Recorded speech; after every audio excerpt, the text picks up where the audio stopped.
την κτηνοτροφία και στον κυρίως θα μας φέρει ένα χειμώνα που μπορεί να το βγάλουμε χωρίς ζωοτροφές με οι άνθρωποι. Όχι, κινδυνεύουν ζώα να πεθάνουν από ασιτεία, οι άνθρωποι κτηνοτροφοί θα τα πουλήσουν. Δεν μπορούν να συντηρήσουν. Όταν η ζωοτροφή έχει φτάσει 28-30 ευρώ αυτή τη στιγμή να πας να αγοράσεις στάρι, κρυθάρι για να ταΐσεις τα ζώα σου. Και όταν οι βιομηχανίες, οι μεγάλες γαλακτοβιομηχανίες έχουν απλήρωτο, δεν μπορούν να συντηρήσουν. Πώς έχουν απλήρωτο? Γιατί η αγορά δεν υπάρχει κρίση. Πανηγυρίζουμε στο Υπουργείο Αγροτικής Ανάπτυξης γιατί πληρώσαμε το αυτονόητο, την εξισωτική αποζημίωση. Προχθές έβλεπα στο Βόλο που είχαν τη συνάντηση και με τον Μαχανακόπουλο ότι πούλησαν τα κρυθάρια 17 που έλεγε ο δεφός Πάλας 17 λεπτά και τώρα τα πουλάνε οι έμποροι 34 στους κτηνοτρόφους. Δηλαδή υπάρχει ένα μεγάλο... Αυτό είναι που είπα νωρίτερα, ότι θέλονται κάποια παιχνίδια. Δηλαδή μέσα τώρα ένα μήνα διπλασιάσαν την τιμή. Πήγαμε στην Βόλη με τον Πάνο τον Καμένο πριν από 3 εβδομάδες. Που είναι μια απίστευτη, είναι ένα πρότυπο συνδυαστικής κατάστασης. Ζητήσαν το κρυθάρι το οποίο κοστίζει 18 κοστίζει του παραγωγού, το αγοράσανε 16, αλλά ξαφνικά ανακαλύψαν ότι το έχουν πάρει τα καρτέλ και το ανέβασαν στα 34. Και ήρθε η Βόλη και είπε, παιδιά, θα σας δώσω καλυβόμα και στο κάναν 20 αν μη τι άλλο, δηλαδή τους για 2 λεπτά λίγο παραπάνω από το κόστος παραγωγής τους. Αυτό όμως φταίνει οι έμποροι? Όχι. Φταίει το ότι δεν λειτουργούν οι αντίστοιχες επιτροπές. Αυτές οι σαφρές ανεξάρτητες αρχές, οι οποίες είναι ό,τι πιο χειρότερο καλαμπούρι έχω ακούσει ποτέ στη ζωή μου. Λειτουργούν για άλλα. Λειτουργούν για άλλα, ακριβώς. Να πω κάτι. Όταν καταφέρνουμε εις βάρος των κτηνοτρόφων καμιά φορά που πραγματικά εγώ είμαι παραγωγός, αλλά με λυπεί το γεγονός. Ο συνάδελφος είναι κτηνοτρόφος. Δηλαδή, ναι, κάπου δεν μου αρέσει και εμένα να έχει κοστολόγιο 30 λεπτά το κρυθάρι. Αλλά όταν όμως εμείς καταφέρνουμε να έχουμε κάποιες μέρες, έρχεται η άλλη εταιρεία. Έχει κοστολόγιο 18. Ναι, αλλά πουλιέται 30. Ναι, έρχονται οι εταιρείες μετά των εφοδίων υπασμάτων, και μας, δηλαδή ό,τι εισπράττουμε μέχρι την άλλη χρονιά μας φέρουν αυτοί. Κάτι, όπως είπατε, ναι, κάτι γίνεται. Πάντως στο μέλλον της Ελλάδος είναι στην γεωργία και στην κτηνοτροφία. Ναι, όλοι αυτό θα κάνουν. Αυτό μπορεί να βοηθήσει. Το μεγαλύτερο ποστάνι της Ευρώπης θα μπορούσαμε να είμαστε. Και θα γίνουμε αναγκαστικά. Τι προϊόντα έχουμε εμείς. Αλλά δεν θέλω να σε στενοχωρήσω ότι η δεκαετία του 80 δυστυχώς σημάδεψε αρνητικά αυτή την ιστορία. Τις επιδοτήσεις. Δηλαδή δεν βάλαμε και κυρίως το νεότερο αγρότη να εξορθολογιστεί και να μπει σε μια κατάσταση. Υπάρχει περιπτώσει όμως, εγώ ειλικρινά όταν πήγαμε προχθές και ήταν και η μέρα του Πολυτεχνείου στο ΤΕΙ Γεωπονίας στην Φλόρινα και είδα 85 παιδιά που είναι κυρίως από γεωργικές περιοχές. Με τους κοιτώνες τους, με τα δωμάτια τους, να δουλεύουν σε κάτι εγκαταστάσεις που λέω είμαι Γερμανία, είμαι Αμερική, πού είμαι, έτριβα τα μάτια μου.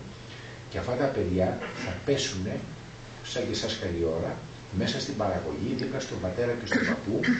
Πραγματικά πιστεύω ότι θα τους δώσουμε την ευκαιρία να φτιάξουμε μια νέα γεωργική κτηνοτροφική Ελλάδα. Αρκεί να τους βοηθήσουμε, γιατί μέχρι στιγμής να γίνουν πολιτικοί, σας διακόπτω, αλλά το θέμα μας είναι ο σχεδιασμός. Με τη νέα ΚΑΠ, επαναλαμβάνω, δεν μπορεί, δεν έχει τις ίδιες δυνατότητες η Λάρισα, ο κάμπους της Λάρισας, να έχει τις ίδιες καλλιέργειες. Φτάσαμε στο σημείο να καλλιεργήσει τάρι, μαλακό και σκληρό, ο κάμπους της Λάρισας, που είναι ο δυναμικός κάμπους. Θα μπουν ζώνες καλλιέργειας στην Ελλάδα, να καλλιεργούν τα βρεβινά ζωοτροφές και κτηνοτροφία. Δεν μπορεί αυτή τη στιγμή να παίρνουμε την ίδια ενίσχυση πιο δυνατή Λάρισα και να καλύπτει τις ίδιες καλλιέργειες. Θα φτάνουμε σε σημεία όπου να παίρνουμε 18 λεπτά το σιτάρι και να το πουλάμε 34 λεπτά. Γιατί όλοι καλλιεργούμε το ίδιο πράγμα με την νέα ΚΑΠ. Γι' αυτό λέμε ότι θα πρέπει η κοινή αγροτική πολιτική να έχει κάποιες κατευθύνσεις και να ξέρουμε τι θέλουμε να κάνουμε. Δεν μπορούμε να λέμε ότι θέλουμε κτηνοτροφία όταν αυτή τη στιγμή φορολογούμε τα αγροτεμάκια που θα παράξουν ζωοτροφές και θα σταματήσουν να παράγουν. Όταν λέμε ότι δεν μπορούμε να βάλουμε τις αντισυμπτωχίες τόσο εύκολα, όταν οι ζωοτροφές φτάνουν στα ύψη. Πρέπει να έχουμε ένα σχεδιασμό. Πρέπει να κάνουμε κάποιες φοροαπαλλαγές στους κτηνοτρόφους, να τους δίνουμε κίνητρα. Ότι με βάση μια πενταετία δεν ξέρει από το πρωί αν ο Σταύρος το θα νομιμοποιήσει τώρα ο κτηνοτρόφος με τις καινούργιες νομοθετικές ρυθμίσεις, αν δεν θα φορολογηθεί αύριο μεθαύριο. Θέλουμε σε ένα πλάνο δεκαετία. Και θα πρέπει να καταλάβουμε αυτό που λένε ελληματικό ισοζύγιο δεν πρόκειται ποτέ να καλύψουν τις ανάγκες στα βοηδή. Γιατί δεν έχουμε πλεονεκτήματα. Το 80% του βοδινού κρέατος μπορεί να γίνουμε πλεονασματικοί στη φέτα. Δεν μπορούν να γίνουν στα βοηδή γιατί τα πλεονεκτήματα τα έχουν οι Γάλλοι. Στις ζωοτροφές θα φέρουν τα ποταμόπουλα και θα αδειάζουν δίπλα στους τάβλους. δεν μπορούμε στα ορεινά Γρεβενό να κάνουμε βοήθεια. Να συμπληρώσω. Κάναμε τη φέτα pop και δεν θα βγάλουμε. Επιτρέπετε να πω κάτι. Λέω, η φέτα αυτή τη στιγμή είναι pop, ωραίο που λέμε τώρα. Και σε λίγο θα έχουμε γάλα. Για να φτιάχνουμε φέτα. Δεν θα έχουμε γάλα, δεν θα έχουμε τις παραδοσιακές φυλές, τα μοντάνα κέντρα γενετικής, τις βελτίωσεις των ζώων. Θα γεμίσουμε με ξένες φυλές.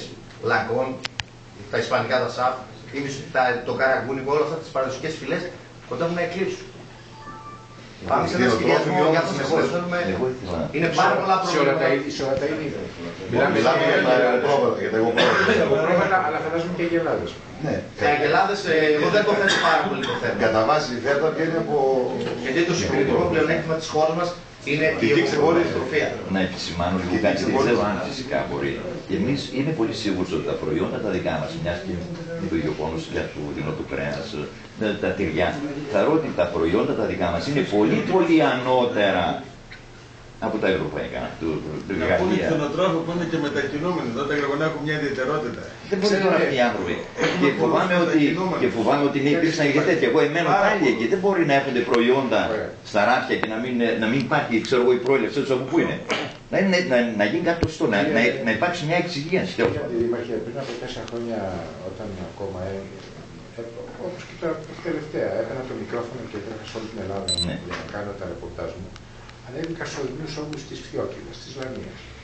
Εκεί μέσα και ήταν και χειμώνας και μέσα στις λάσπες ήταν μια κατάσταση έτσι καλή, αλλά φιαλτική, αλλά πολύ καλή για να βλέπει ο τηλεθεατής του πώς ζουν οι κτηνοτρόφοι. Προσέξτε όμως.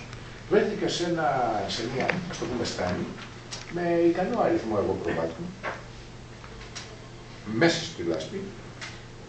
Στα 500 μέτρα ήταν άλλο, στα άλλα 500 μέτρα ήταν άλλο, και όταν τόλμησα να ρωτήσω, καλά παιδιά, αλλά γιατί δεν το κάνετε μία μονάδα εδώ πέρα οι τρεις σας, μόνο που δεν έβαλα ξύλο. Δεν μπορείς να έρθει ο ένας με τον άλλον. Αυτό δεν είναι ένα αποτέλεσμα της κακοδαιμονίας μας.